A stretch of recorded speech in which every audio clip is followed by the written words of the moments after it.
राधे राधे। अथा YouTube channel पर आप सभी का स्वागत है। आइए आज एक अच्छे से प्रश्न के साथ हम आपसे जुड़ते हैं एकांतिक वार्तालाप के साथ में। वीडियो की ज़्यादा भूमिका न बनाते हुए हम सीधे प्रश्न की ओर चलते हैं। किसी साधक ने पूज्य महाराज श्री हित प्रेमानंद गोविंद शरण जी महाराज से प्रश्न किया कि महाराज जी, मैं अपने परिवार को छोड़कर धाम में वास कर रहा हूँ, किंतु मुझे उनके पालन पोषण आदि की बड़ी चिंता सताती है। इस पर पूज्य महाराज श्री ने समाधान करते हुए बहुत ही सुंदर उत्तर दिया है।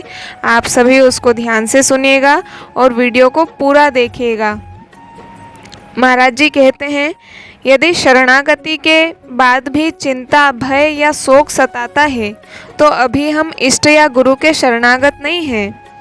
पांडव गीता में कहा जाता है, भोजनाच्छादने चिंतां वृथा कुर्वन्ति वैष्णवाः यो असो विश्वम्भरो देवः सः किम भक्तानुपेक्षते। प्रभु का भक्त होकर यदि कोई भोजन, वस्त्र आदि की चिंता करता है तो वह व्यर्थ ही चिंता करता है, क्योंकि जो प्रभु विश्वम्भर है अर्थात सारे संसार का भरण पोषण करने वाले हैं, क्या वे अपने भक्त की उपेक्षा कर सकते हैं? अगर शरणागति सच्ची है तो निश्चित पूर्ण बेपरवाही आ ही जाएगी।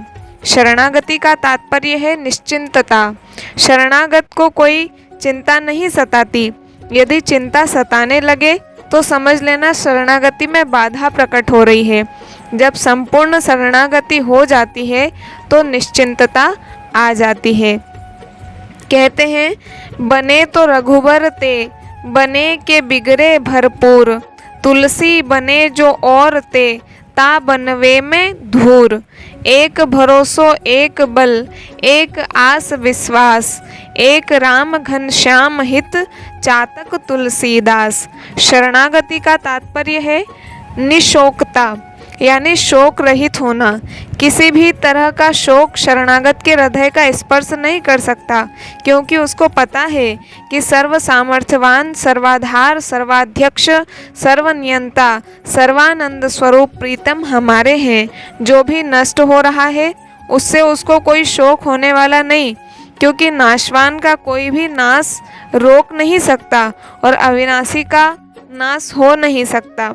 इस सत्य वस्तु का ज्ञान शरणागत को हो जाता है, इसलिए वह कभी शोक नहीं करता, न सोचती न कांक्षती। शरणागति का तात्पर्य है निर्भयता। जो ही जीव अंदर से वास्तविक शरणागत हो जाता है तो उसका भय चला जाता है, क्योंकि उसको पता चल जाता है कि अब प्रभु के अलावा मेरा कुछ नहीं है। संसार में मेरेपन के कारण ही भय लगता है, लेकिन जब ये बात समझ ली जाती है कि मेरा जो कुछ है वह सब प्रिया प्रियतम का है और वह तो अजय है, अविनाशी है, उनके अलावा कोई दूसरी सत्ता नहीं, उनके सामर्थ्य हमारे पास है, इसलिए वह कभी भी भयभीत नहीं होता है।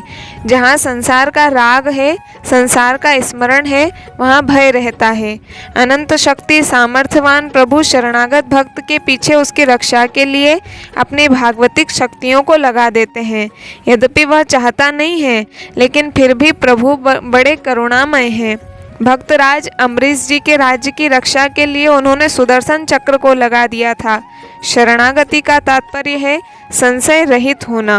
कभी अपने आराध्य देव पर संशय न करे कि पता नहीं वह हमारा भरण पोषण करेंगे कि नहीं, पता नहीं हमें वे मिलेंगे भी कि नहीं, पता नहीं वे हमें जानते भी हैं कि नहीं, पता नहीं वे हम पर कृपा करेंगे भी कि नहीं। शरणागति का तात्पर्य है निर्द्वंदता, द्वंद्वातीत होना। कोई भी द्वंद्व, हानि लाभ, सुख दुख, जय पराजय या कोई भी बड़ी से बड़ी विपत्ति, प्रतिकूलता या रोगादि, ये सब शरणागत भक्त के हृदय को क्लेशित नहीं कर सकते हैं। सेवक जी महाराज कहते हैं, भक्ति हितजे शरण आए, द्वंद्व दोष जू सब घटे। शरणागति का तात्पर्य है विपरीत भावना का त्याग। कभी अपने आराध्य देव के प्रति विपरीत भावना न करे कि हे नाथ, मैं आपकी शरण में हूँ तो फिर संकट क्यों, मैं आपकी शरण में हूँ तो फिर बीमारी क्यों, मैं आपकी शरण में हूँ तो हमें सामने वाला गाली क्यों दे रहा है? मैं आपकी शरण में हूँ तो हमारी निंदा क्यों हो रही है? मैं आपकी शरण में हूँ तो अमुक व्यवहार मेरे प्रतिकूल क्यों? शरणागत के हृदय में ये सब विपरीत भावना नहीं होनी चाहिए। सदा इष्ट के अनुकूल रहना ही शरणागति है।